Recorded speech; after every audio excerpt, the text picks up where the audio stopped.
Thanks for tuning in. Thanks for tuning in. It's so important we have these conversations. Shut up.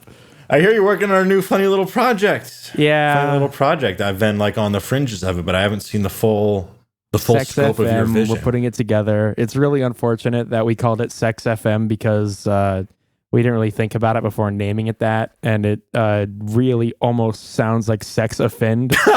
So we have to really try hard to articulate it a certain way when we're recording material for it. Okay, so I didn't even think about that. All right, start from the beginning. Okay. What is Sex FM?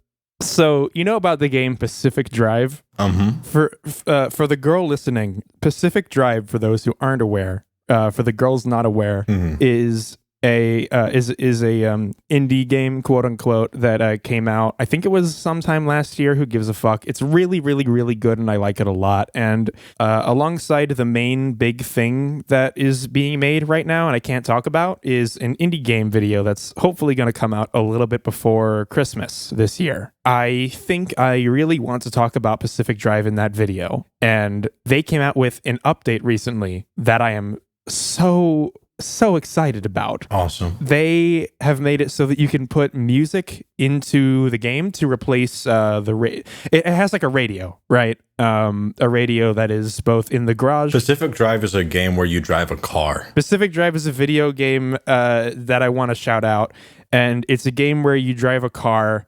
but you get out a lot. That's the twist.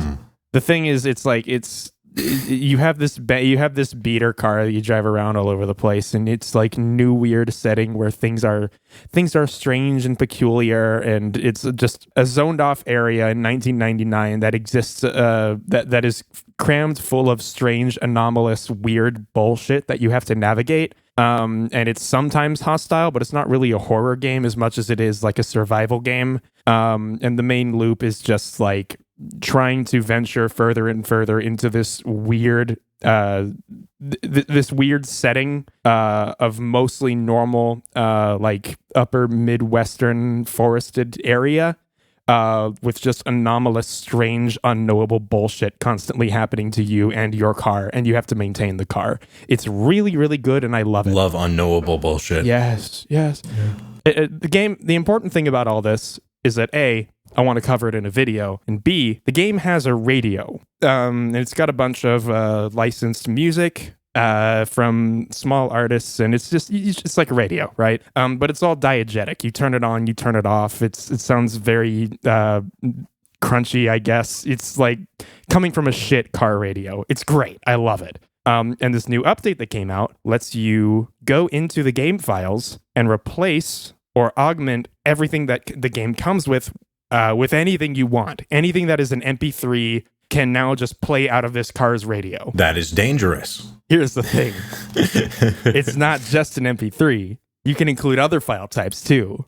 And the really exciting one for me is that it supports M3U files. And an M3U file is not actually a container for audio. It's a container for instructions. It will direct the thing trying to play it somewhere where audio is. It's a file path, basically. It's instructions on where else to go. It's a list of files. But those file paths can be local to your machine, or they can be online.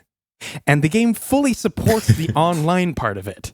So what this means is that the M3U file could direct you to an internet radio station or a playlist on your computer equally well. And this is dangerous. So what I'm doing is I have decided that I want to make a whole ass internet radio station to promote this game. Well, not to promote the game, but like alongside my promotion of the game. Because what's a better sell than like, this is a good game you should play? A better sell is, here's a good game you should play, and here's this fucked up radio station that I started, and you can listen to it in the game, and it's period appropriate. Yeah. Wow. That is very much a you idea. Did I not tell you this? Did I not tell you about that? I'm learning the full scope of it. Okay. See, like originally we were just going to be like, oh, we could set up like a YouTube playlist or something. That's really hard. You know what's easier, but just costs money? Setting up a whole ass actual radio station that people can just tune into. And it happens to be usable in Pacific Drive. The plan is, at least for 1 month, I just want to run it. And then, if enough people like it, we can crowdfund it in the future, because it's not cheap to run on a monthly basis. But, we'll see. But here's the thing that has me extremely excited about this. Aside from the fact that all of the music is like, there's already like 3 or 4 people working on this a lot. Holy shit. you have an operation. Oh, it's a whole thing, dude. You have a whole operation. Things are happening with this. You're making moves in the bustling internet radio space. Well, here's the thing, right? Here's the thing.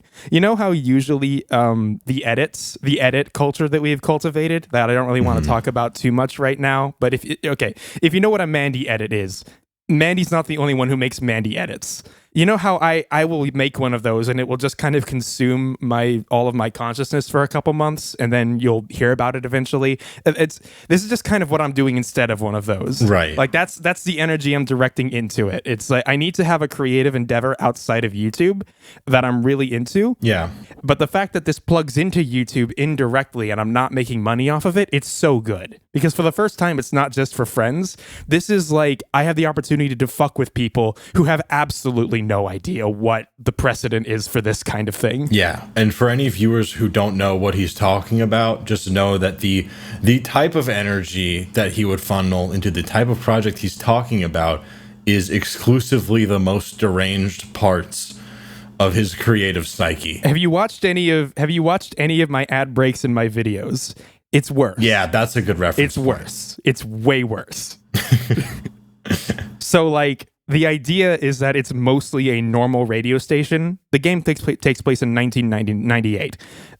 So all of the music that it plays is like 90s shit. Mm-hmm. And I really wanted to shout out a few, not shout out, but platform a bunch of smaller artists who I really, really like and would like more people to pay attention to, even on a small scale like this, right? Mm. So I started picking out a lot of Nell Word.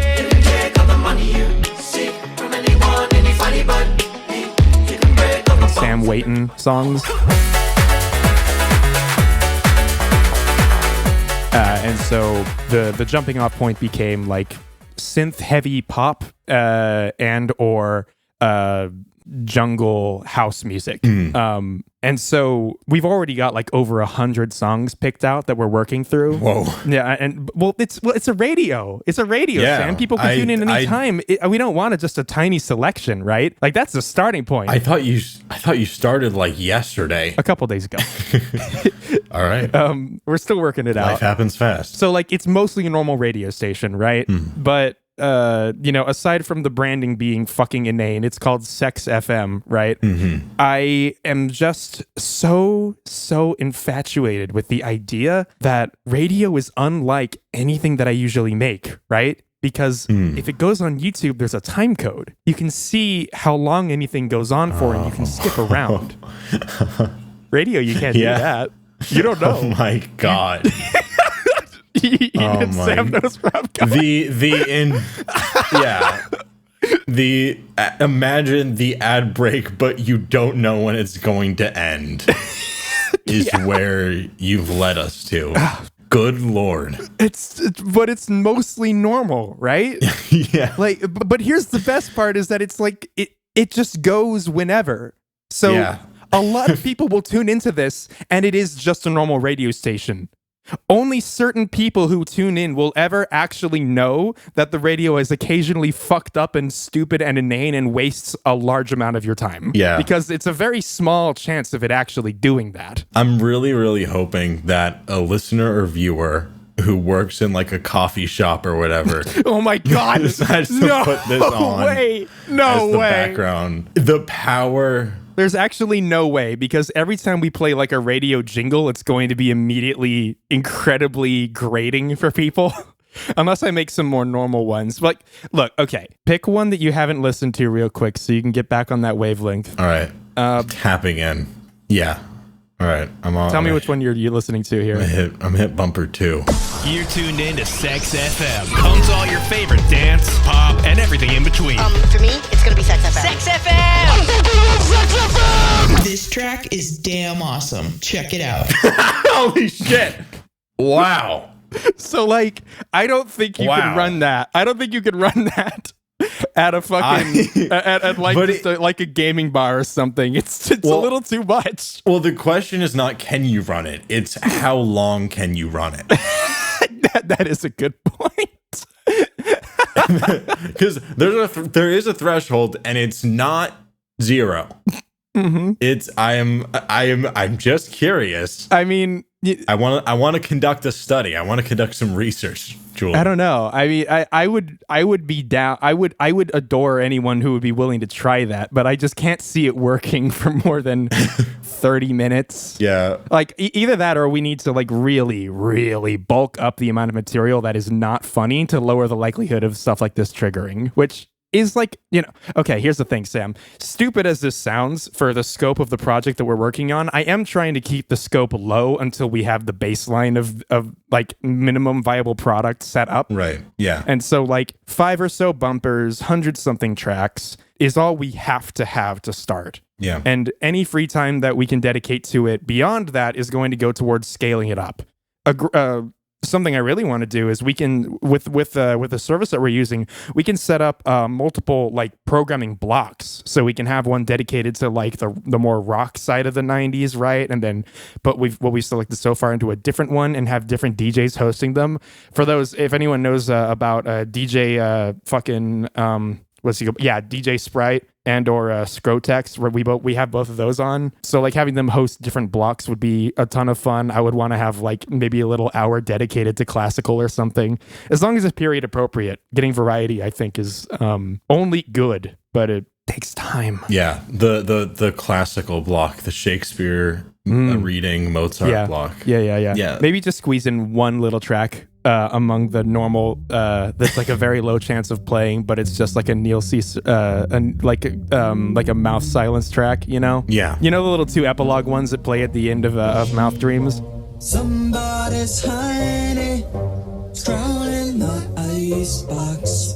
Somebody's cold one is giving me chills. Guess I'll just close my eyes. There's so much potential. There's so much potential. Yeah, I mean, so many bits have already been recorded as well. Like there's a very extensive bit that Jello and Eli recorded a little while ago. All right, you're listening to Sex FM. I'm DJ Sprite, and for the next segment, we're going to be taking listener requests. If you have a song request, please call 555-184-19273. 421. We have our first caller online right now. Dom from Port Townsend. Welcome. Hey, first time caller, long time listener. Get that piece of shit DJ Sprite off the fucking air. That's uncalled for. That you keep him on your station. Can you calm down? Can you chill out? What's your fucking problem? Do you have a fucking song recommendation or not? Or are you gonna fucking bitch? I don't fucking Talking Heads, I Get Wild. Okay, Talking Heads, I Get Wild for this fucking prick. That's really cool. I cannot tell you how excited I am for this. And here's the best thing, right? Is that because of the service that we're going with, and the reason that it costs so much, is that it handles licensing. Oh. So we can actually genuinely pick fucking any song we want. This isn't going to be like a royalty-free, indie picks. Like, no, this is going to be a real ass radio station. You can tune into it and listen to like a very large selection of music, and it will function normally and be like good music. We're taking a lot of care to pick only good music or bad music that's really funny and you have to sit through or turn the radio off, and those are your only 2 choices. That fucking rules. How are you going to feel feel? How are you gonna feel, Sam, when you're listening to just like Shaka Khan comes on, great track, and No Word comes on for a second, then some really nice deep house, and it's been like maybe 20 minutes. You're listening to just a great selection of music, and then I play Hamster Dance. Right, I'm driving. I play the Hamster Dance song in its entirety, or I play Carefree from Kevin MacLeod. I play Dreamscape from Sound System Number 9. These are all things that are on the playlist. I'm gonna feel a lot. I'm gonna feel a lot. Listener, you need I need you to promise something for me. I want most of the people who listen to this not to know the depth to which we are going for it to be occasionally insulting to listen to, okay? Yeah. And so by listening to this, you're in on it now. And what that means is you can't tell other people who don't already know, because they need to experience this organically. The description I just gave of the hypothetical Sam who doesn't know what we're up to is the ideal way of experiencing something like this. You need to be flashbanged whenever it does something stupid. Yeah. You need to actually be upset. It needs to feel insulting in order for it to work. I wonder, are there any Discord bots that can play internet radio stations? I don't know. I mean, I was gonna say that could be a fun way to spread the impact crater a little bit. I mean, the other way of doing it is on just a music bot. What I was thinking of doing was just we're still working on setting it up, but if enough people are interested here, maybe what we can do is by the time the next podcast is recorded, we'll just be running the station so that the people working on the project can what's the expression? Eat your own dog food. Is that how you say it? Yeah. I don't think a lot of people don't know what that even means. Whatever. We need to be listening to our own thing so that we can see like how it feels as a listener instead of the person making it, right? And that means we're just going to be running it. We've got like a little free trial after that we pay for, whatever. If you guys want to be like the open beta testers, leave a comment and maybe I can just share the M3U file in the description next time around. We'll see how it goes. That is exciting. But like, yeah, from there you can just, not even a Discord bot, just fucking, just play Pacific Drive, tune into it, see if anyone picks up on it. Yeah, wow. There's so many ways. There's so many ways of doing this. Not to mention, again, you can just tune into it. If you have an app that can tune into an internet radio, you can just listen to it. It's like a fucking podcast. The same shit. Not exactly, but you get the idea. Yeah, no, I'm so interested in both your overcommitment to the aesthetic and also your overcommitment to bits and making them not bits anymore. But we can iterate on it. It's a live service thing too. It's always live, and you can add things to it. Launching a live service radio station. You can add things to it into the playlist rotation or the ad breaks or the bumpers anytime you want. And it will just continue as normal and just add it onto the queue. So we can launch new content drop on Sex FM. We can just shadow release new shit anytime we feel like it. So like if this becomes a long-term project that we just have in the background, then it can just be a breeding ground for stupid bullshit that we want to try out, and that's it. My ideal for this is that enough people like it that it can maybe like a Patreon or something, I don't know, but like partially crowdfunding it so that it can just be ran and anyone can just tune into it on occasion. And every so often, anyone who's involved in it can just throw up some more stupid bullshit onto it. And it can just naturally evolve with time. Maybe during the holidays, we can switch up the music that plays too and have fun with that. I want it to be like an actual thing. Right. I want it to be, I was going to say I would like for it to feel like tuning into a radio, but without all the parts that piss you off about listening to radio. But no, what I actually want is one that pisses you off more, but in funny ways. Right. Putting out the tweet that says that, like, doing the Wikipedia thing, like Sex FM has been running for 20 years strong, but it's at risk of closing unless enough people donate. I mean, what I was thinking is like, you can just put that in the radio station as well. Frequent listeners, just have a PSA in the station that breaks off that's is a bit, but also is actually saying if you want the radio station to continue, pay us. Right. I'm not going to sugarcoat it. It's been a hard year for Sex FM. Oh, man. Sex is down this year. Sex is down. You've seen the news. It doesn't, just turn the news on. It doesn't matter what channel. Oh, man. Where does the So where does your fascination with like the aesthetic of radio come from? Because like the bumpers are a commitment. Quite honestly, there are two things. Firstly, I don't know about you, but whenever I listened to radio as a kid, I always found the bumpers like incredibly annoying. Yeah. Like even as a kid. Yeah. They are just so suffocating and loud and inane. Genuinely Mr. Beast thumbnails in audio form. Worse. Genuinely worse. So like there's that, right? But then also, I've shown you Six Impala's tape 4 track, right? You have. The one wherever yeah. I already hate this shit. And they made like a 9-minute long track at the end of their album that is just that. Various flavors of that. You're listening to Omni Radio 102.505050105 in the mix. Omni Radio. You just listened to Cold Outside by Helvetic. In the mix. 24/7. No Limit Radio. Bringing you the latest in space. Some of that I'm going to chop up and put on the radio station, by the way. So, like, that's where it started. But, like, you know, I saw someone else do it, and I thought I could absolutely do it and maybe even make it worse. And so it really just went from there, you know? I mean, it's the same place that all of the ads that I make come from, real or fake. It's that I fucking hate how ads are made.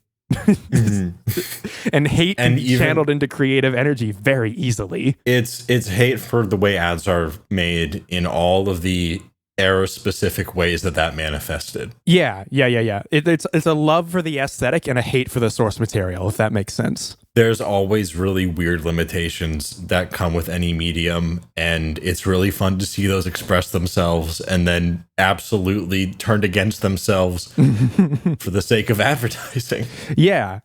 So, I mean, really, what all this is just turning the thing that turned against itself again, but worse. Yeah, that's a good way to put it. It is satirize. It's parody of something that already is self-parody. So all you need to do is just turn everything that sucks about it up to 11, and you're good. Yeah, that sounds real fun. It is. If you want to be a part of it, I know you have 11 or 12 projects ongoing right now, but any input is welcome. The more people who are in on this, the more people can make things for it, and quantity really is important for a project like this. Yeah. Can we get testimonials from viewers? Like Sex FM has been a core part of my commute to and from work for years. Oh my God, Sam, that could be so fun. Okay, new idea. Set up an email or a place where people can upload audio. Yeah. And then just like anyone who's listening in, it doesn't need to be good quality because it never is on the radio stations themselves. Yeah. Just get actual listeners to be like, I fucking love listening to Sex FM, and then just throw that in one of the bumpers because like we've already done like 20 fake versions of that. Right. Oh man. Getting the listeners in on it and sampling them that sounds extremely fun. Yeah. Because some people they're going to throw you weird shit. Some people are going to try to be funny and fail, and I can make fun of those people. And then some people are going to try to be funny and succeed, and we can just use that. Real. I love the respect. The respect that you have for your audience. Listen, I've read enough YouTube comments. You can't fight me on this. Yeah. The problem, the difference here is that people know what the deal is when they submit audio. So it's like, I don't feel super comfortable most of the time shitting on just a random comment because, you know, most of the time people they've got a thought, they got to get it out somewhere, you know? People don't think about the fact that, you know, other people may read it a lot of the time. And so some of the most inane bullshit you'll ever read is not actually meant to be read. Yeah. But if you take the time to like set up Audacity on your Mac, or like download a voice recording app and send that off via email or whatever, it's fair game. You know what the deal is. Yeah. So if you get made fun of, that's on you. What does that look like? What would the being made fun of look like? I think my imagining would be just like giving it way too much air. Is like my default. It depends on how it fails in my eyes. Right. But my default would be like, let's say someone does a take of like they're trying to be really funny, right? And so they record something in a goofy voice, or they like, I don't know, just straight up tell a joke that's bad or something, just spitballing here. What I would do is I would take the bad joke and I would wrap an entire bumper around that. I like build it up from the start as like, and we don't just play music here, we tell jokes too, right? And like here's one now, we're live from the audience, and then build it up like a man on the scene bit of someone asking for something. Yeah, and then like the joke plays in its entirety unedited, like the dead silence and all, and then like as soon as the joke hits the joke that sucks, I would give it like maybe 2 or 3 seconds of dead silence before playing a laugh track, cutting it short, and then playing like the jingle for the radio station, and then moving on. So what you're doing is you're encouraging it. I am. And so the please, dear God, if you're listening to this and you think you can be that guy, don't. We're going to have enough of these. Please, God, I don't need to hear 30 different bad jokes that are bad on purpose. You're pulling in so many different directions. This is fascinating to watch. It's like here's the thing, right? True dog shit is earnest. So if you think you can be unfunny on purpose, it's hard. It's very hard to do that. But by looking at it, have you not already poisoned it by pointing it out before it's even had a chance to happen? Well, I mean, whatever, right? I mean, this is... Because now what you've introduced is self-consciousness. If you are recording yourself in front of a microphone and emailing it to a funny fucking podcast group, you already are pretty self-conscious, I'm quite sure. Not a given. You have to be very aware of what you're doing to take the amount of steps that I am proposing. And follow that through to completion. Oh, I'm talking about introducing gun shyness. I'm sorry, what? Except the gun is a joke. Oh, shyness. Joke shyness. I've never heard that on this phrase podcast. You've never heard that? I know, I have not. Well, that's an example of a joke falling flat. If anyone wanted reference for what not to do. Awesome. Just use that. Yeah. Leave your thoughts in the comments. Let us know. Did I describe this well? Probably not. Do you care? Maybe. We just need one person to call in a testimonial talking about how great Sex FM is with parents fighting.mp3 playing in the background. You can just send me all reliable. that and I can fabricate it. Yeah. It's so much easier. Yeah. Truly the joke that keeps on giving, because how many times have you used the MP3 of parents fighting in a bit? I honestly, I think only 2. There's I have shown no way. Remarkable restraint. I did it in the background of the like game engine tool that I was showing, where I was just bullshitting about how this was the only way I knew how to make games, and I put parents fighting in the background. Then that was the one wherever you made Mario jump on the windows and stuff. Right? Yeah, I was like doodling lines for him to jump on, and then the second time was in the ad for this podcast that people didn't think was real. Yeah. And then I actually don't think I use it after that. It's just, it looms large in the memory. I suppose so. Because it's so cool. It's really, when the first time you played that for me, I was genuinely like really uncomfortable. And not just because I have been the kid listening to that happening in real life. Right. But because like it sounds so authentic that I thought that was just a recording of 2 people fighting for real. And I thought that was in really poor taste. And then you told me that no, that's just 2 people improving. Yeah. If you turn up that audio file really loud and actually listen to what they're saying, it's fucking crazy. I forget all the details, but it's like this almost believable family drama starts spiraling out of control as they just keep having to yes and the thing the last person said. They just like, it's just two friends who set up a mic, walked in the other room and started bullshitting and uploaded it to freesound.com or whatever the fuck. Careful looking for that shit on Freesound, by the way, because there are people who do just record their parents fighting and then put it on Freesound. I once accidentally stumbled upon a guy who recorded his neighbors having sex for 20 minutes. You told me about this. Fuck. And he uploaded it as like, these are my fucking neighbors having sex. for 20 minutes. I'm uploading this so I can send the link to the authorities. He set the license to public domain. And it had like 1,000 likes. That's so cool. Freesound.org. Be very careful. A website with anything you find on freesound.org. Just generally. Freesound.org is the Wild West of audio files. It is truly one of the last remaining untamed frontiers of the internet, if you dig deep enough. If you've ever just typed random words into the YouTube search bar and sorted by new, it's like that, but worse. If you ever search like IMG_ on YouTube and sorted by new. Yeah. Oh my God. The internet's a rad place. Wow. We have fun here. Did you want to talk about the Ouya? Did I want to talk about the Ouya? Holy shit. At one point in time, you wanted to talk about the Ouya. Hey, viewer, that's not edited. That's just the next question he asked. Listen, we got to keep the momentum going here. If I had ever brought up the Ouya to you, it was probably because it was a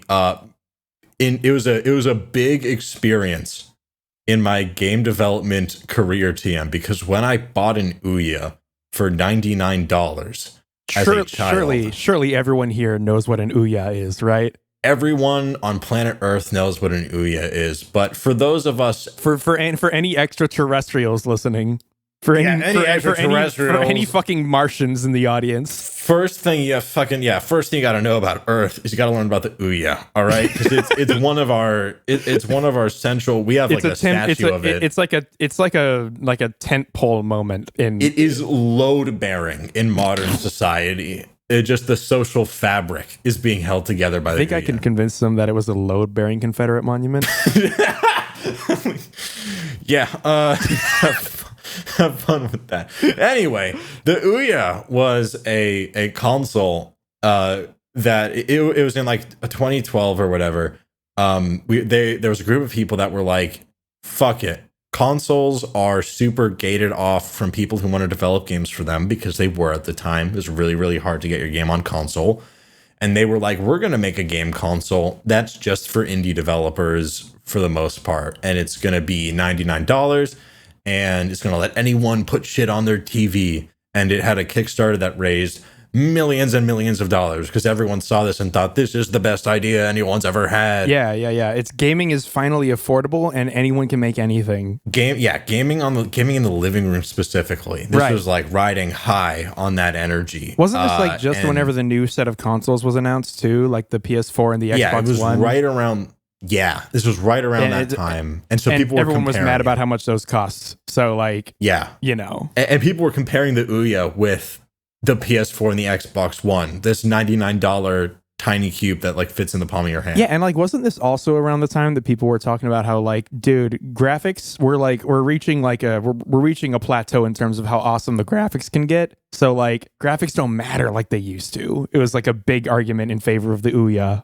Was like, if you just make good games, it doesn't matter if they look fucking awesome or not. See, that I don't remember as well, because the thing I remember is that the Ouya came out and a lot of people were mad about the graphics. Wow. Yeah. That's interesting. You're living in a better world. Wow. I guess we were listening to different annoying people around that time. I guess we were. But yeah, so it was supposed to be this like indie revolution. They put out this ad that was like an animated ad that a lot of people thought was in poor taste against the gamers. And yeah, came out, flopped, CEO got a shit ton of harassment, company folded. I was sitting here with my box like, this is the greatest shit ever. I can finally make the games for the TV. I no longer have to use like Adobe Flash and then put it on a Weebly website and like set the export to Flash Lite so that I can play it on my Wii internet browser. Yeah, or just ask people to connect their laptop to their TV, which back then it was way harder to do. Oh no, dude, I made games that only used the mouse, and that with your Wii internet browser, you could go to the website and like play them by clicking on the things, and it was awful. There is no way they performed well. They were so good, man. It was peak. I'll take your word for that, man. I didn't know until just now that the Wii browser supported Flash. That sounds like a massive security vulnerability, but also it's your Wii, so whatever. Yeah, it was a notoriously bulletproof Wii. Yeah, it was like you had to export with like a specialized version of Flash that was shitty. It was great. You ever homebrewed a Wii? Yeah. Another pivotal experience. It's crazy, dude. It was the first time I ever homebrewed something. I remember just like People are gonna get so mad about how we're using the word homebrew. yeah, it's so nothing. I mean, that's why I was so surprised. Is I just followed like a 10-step instruction thing on a website, and like by step 5, ASCII art of Rainbow Dash was on my screen because I went to a website in the right way. Yeah. Wii, on the Wii, you could just fucking do that. Yeah. And that is a required step for the easiest method. Yeah. Last time I checked. I used the letter The bomb. homebrew community is fucking awesome. Homebrew community is fucking awesome. And then Ouya came along and was like, what if you could do this without Rainbow Dash? And then it came out and I got it. And everyone was like, where the fuck is Rainbow Dash? Yeah. And that's why, honestly, if we're being real, that's probably why it failed in the long run. But yeah, no, I was so hyped for this thing because I was like, I can finally make games for the TV. And I went through all and it was like a little Android box and they couldn't get, I don't think they could get the chip that they wanted. So it had like a 3rd gen Tegra 3. Yeah. Like, real mobile NVIDIA shit, for those who aren't aware, for the 3 people listening who don't know all about the Ouya already. Yeah, it was a phone processor, and it wasn't even like the newer phone processor from NVIDIA at the time, the K1. I still remember that shit to this day. It was like another one, and then NVIDIA came out with the NVIDIA Shield, and there was a conspiracy theory about there's a whole lot happening with that. I'm sure. But yeah, so I started making games for the Ouya, and they were not good. But don't be so hard. Don't be so hard on yourself.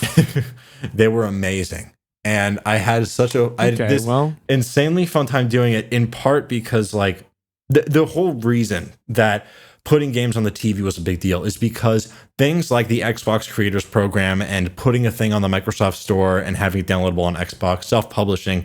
None of these were really things yet, right? Even on Steam. Yeah. It wasn't like pay $100 to get your game on Steam. So this was huge. Like it was a big step, or it was supposed to be a big step towards like democratizing the game development process for the living room specifically. Yeah. And me as like little 11-year-old or whatever, however old I was at the time, it felt so validating and weirdly like important to see the shitty Unity project I was working on showed on the living room TV, and I was just like, wow. I know. I know exactly.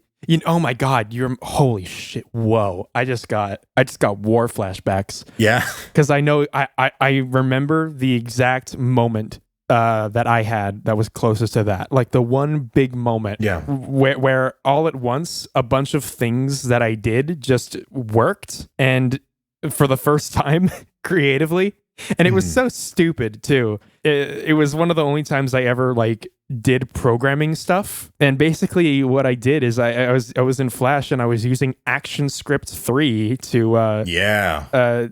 by following a bunch of tutorials online. I made an invisible button on the screen that if you clicked anywhere, it triggered a thing that happened. Yeah. And in practice what that did was skip to a different part of the timeline wherever a thing would play. But it did it, and it made sound happen. And it was like, holy shit, if you press the button, it feels like you do this thing that I made happen. It's like a video game. God, it's so good. For me, I think it was like, besides it felt like real. It felt real because as a kid, the way that I understood myself in relation to the creative communities and stuff that I wanted to be a part of was like, I didn't know what I was doing. So it felt like, oh man, if I could clear these like gatekeepers, like what does it mean to be a real game developer? It means like, oh, your shit is on console. You make it with the certain tools. Exactly. Like consoles are this walled garden. There's like, it feels like it's like only the big time, like you gotta know people, you gotta be doing shit if it gets on the TV. Yeah. Not just anyone can do that. Yeah. And I didn't, and for whatever reason, like it didn't feel like the gate is coming down. It felt like I was now like them. I was rising up. I was moving up in the world. That's funny. I'm That's like, awesome. yeah, I'm just like, I mean, in a way you were, though, because you were making stuff. yeah. And it was, yeah. So even though I never published any games on the Ouya, nor really made anything of substance, like, I will say their developer outreach was really, really good. Like, I, as an 11-year-old, was able to directly annoy their like head of developer outreach on Skype. Wow. And he was like weird. He was like encouraged. Where is he now? I mean, fucking the last time I checked, he moved over to Razer when they were doing their own like Android TV box or something. Maybe he's at Shield now. Who even knows what's happening with that anymore? But yeah, it was like, yeah, they were all, for whatever other faults they may have had, super encouraging of all of their developers, and it was super motivating just to have what felt like that access to like the broader development community and someone who would help when I was having an immense amount of trouble getting it to work because Android is a fucking nightmare. But that's not. No, it's awesome. It's awesome. There. It's awesome. And you make the APK and then you run it on the Android. It's like with the Quest. The Quest runs on the Android, and it's simple because everyone knows Android, right? The make APK button is a myth. If you know what Gradle is, I'm sorry. But yeah, so here's my theory, right? Because the general narrative about the Ouya and what it was and what it became is like, it was this little box that came out, it promised the world, and it shit itself and fell flat on its face, and here we are. It's a grave. But here's the thing, is that only after the Ouya came out did Xbox start doing the creators. I mean, well, they were already doing indie developer outreach with a thing called XNA, which was like a framework that you could use to make games for the Xbox 360. But I want in my heart of hearts to attribute the acceleration that happened after 2012 in part to NVIDIA's modeling of how to approach indie developers as a console manufacturer. Realistically, there's no way for me to actually know, but what it did make clear was that there was a desire for more independent developers to get their shit on the big screen. Yeah. And now you can yourself like self-publish an Xbox game. It'll be limited in certain ways in terms of like how much of the hardware it can use, but if you look up Universal Windows Platform publishing Xbox game on the Microsoft Store, you can just do that now. Thanks for listening. Unrelated to anything we just said, I was a little while ago, I was reading comments on the V3 channel, as one does. And a couple of people went out of their way to say that the podcast is mastered way, way, way louder than most things on YouTube. And this gave me a comedic eyebrow raise for a number of reasons. They were like, you're making this shit too loud. First off, fuck off. Our boy Billy does a good job. But the other more interesting thing is that, you actually have to master things very loudly in order for certain distribution platforms, but that's a boring conversation no one gives a shit about. What does interest me is that up until recently, YouTube was supposed to handle that, right? It has an internal system where it equalizes more or less the relative loudness of everything that it plays. This is all speculation podcast moment. Don't take anything I'm saying as like the truth. Recently, YouTube released everyone calls it something different, but it's like it's a feature wherever it automatically adaptively listens to whatever sound is playing on a given YouTube video and turns the volume up or up. Yeah. It's just a real shepherd's tone, but it's just volume instead. Up or down depending on, if it is loud or quiet. The same thing that radio stations do, and it drives me fucking crazy. Because whenever you have people who are doing a good job balancing audio, you have a dumb fuck program that is turning the volume knob on top of that, removing any dynamics in real time. And that stupid dumb fuck feature defaults to on. Or at least it did for me when it was rolled out. Maybe it's not how it is. But whatever. Around the time that came out, I also noticed that a lot of YouTube videos started being a lot louder or quieter than others. And I'm really worried that is like, this is just, they're leaning on that feature instead of the thing that worked before, which was aiming for a general equivalent loudness across the website for each individual video.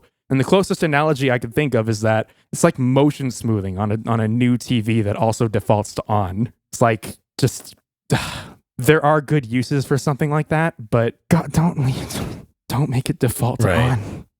Please. We work so hard. I mean, to make the audio sound good. Please don't do that. Yeah, I feel like there should be, for the audio normalization thing, an opt-out on the creator side, because like it is... you're so true. Yeah, like it is solving an actual problem, which is like a lot of people don't know how to master audio, and that is just an improvement over the way the video would be without it. And it does ensure a consistency, but like, yeah, if you do care about that, it shouldn't be you telling people to turn it off. Motion smoothing, I don't actually think solves a real problem the same way that this does. Like, you can make a better argument for the like picture color balancing than you can, I think, for motion smoothing, because motion smoothing just adds more frames, and it's like not enough frames was never an issue for like television. Tell that to the gamers. Right? Like, we standardized that pretty good. Tell that to the gamers. Yeah. Well, it's like fucking. Oh man, sorry. I'm just thinking about frame generation and how interesting and weird. Getting really happy thinking about those people. Is. Yeah. Well, it's okay. I solved the problem a few years ago, so no one does it anymore. Yeah. I mean, it's not about the people. I think like the expectation of high frame rates is like good and normal. Yeah. It's just the weird quagmire of performance shit. This is a whole other conversation. Long story short, I think that that's like Family Guy. That is so true. We should talk about but yeah, I do wish that there was an opt-out for creators to allow you to not default that to on, because I do think that you should have some control over like what the default experience of your thing is, even if you're in the same way that when you buy a new TV and you plan on watching movies with it, you should not have the fucking default for it have, contrast and color enhancement and dynamic brightness and whatever fucking else. Yeah, and like the purpose of those things is to make them look different at a store, because more frames and more color generally means more quality. But there's a demo mode built into the fucking thing that you they have a built-in demo mode. Then you take it home. Attract mode. You take it home. It's what it has to look the same. It has to have all the features. You set it up, Sam, when you set it up at the fucking Best Buy, usually during the setup process, it will ask you if it's for a store. At least it did when I worked there. I remember that. But maybe it's a false memory. Maybe I'm fucking crazy, but I'm pretty sure you just tell the TV that it's in a store. It shouldn't default to doing that. No, but Julian, if it doesn't default to doing that, then the person's going to bring it back to the store and ask why it looked different in the store than it did when they brought it home. Why is it choppier? Why is it choppier when we bring it home? I'm going to blow up everyone who's ever made a TV. I think there's some frames leaking out of now they're all smart TVs, so those problems are solved. Oh, right, because they're smart and they're awesome. I want my TV to be dumb as shit. All right? I am so tired of these. Like, I don't need like your big user interface. I don't need a Roku inside of it. I just want to be able to plug some shit in and turn it on and look at the shit without doing a software update for the TV, for the software I do not use. No, Sam, you love that LG TVs come with gyros now, so that you can more easily use the pointer for LG's own WebOS. That I actually do think is funny. I think the fact that the remote is like a Wii remote, that is the one thing you know what? Yeah, that is the one redeeming factor of smart TVs. Of course I would love you that. Specifically would love that. Yes. It's also got an IR thing as well, which is really confusing to me. Because if you have a gyro and you have like aiming built into your fucking remote, why do you also have an IR blaster? What? just for fun. Just felt like it. Remember when phones had IR blasters built into them? Oh, hell yeah. Remember the Samsung Galaxy S3? Yeah, I had to borrow a friend's Samsung Galaxy S3 to turn my computer monitor on once because the power button was broken and it had an IR receiver. That's so fucking cool. These are the kind of yeah. Take me back, pretty dude. Cool, right? No, it's yeah. You ever used a Wiimote without a Wii sensor by just lighting 2 candles in front of your TV? Yes, the demon summoning. The fucking I did that hood outdoors. classic. It was awesome. That's awesome, dude. Yeah, I can play games in a variety of locations. Welcome to the podcast, guys. So yeah, audio normalization. So audio normalization. My concern, and this is based on absolutely fucking nothing, right? I am truly just talking out my ass. But my concern is that by introducing audio normalization and defaulting it to on for the web player and for the application, there is no longer as much of a focus on just balancing YouTube videos when you turn that off, which is really fucking frustrating. If true, I'm shadowboxing a thing that may or may not exist. But either way, what kills me about its introduction and it being on by default is that most people who use YouTube are not watching videos that are mastered particularly badly, because most people watch things that get many views, generally speaking. That's why they get more views, is because more people watch them. I don't know if you know this. No, I didn't, but thanks for... But the more views that something gets, the more likely it is that whoever's making it is either good enough or is paying someone who is good enough to balance audio at least decently. And so the majority of videos that people watch probably have at least okay sound and don't need this feature. Yeah. I will say the worry about audio normalization making all YouTube videos worse because people don't prioritize it. Anyone who's paying attention to sound enough to feel like, oh, they're normalizing it for me, I don't have to worry about it anymore, is already worrying about it, and they're going to be annoyed by it. I can't imagine the person who notices, who is like, oh my God, thank God YouTube's normalizing my audio for me. I know all of these terms and how to do it.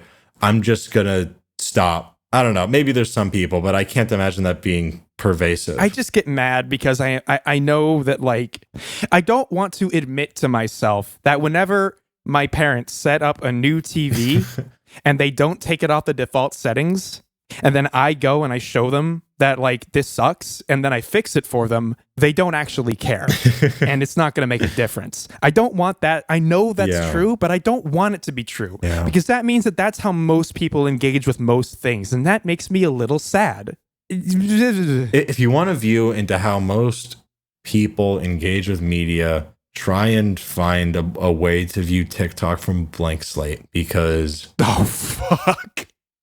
I don't think I want that. It was eye-opening. And I don't say that as fully pejorative. It's just, like, important to recognize that when you're making things, I think that you have to make it for yourself, and if you care, then you care, and hopefully it finds other people that care. I don't think that everyone's obligated to care about all of these things to the same extent.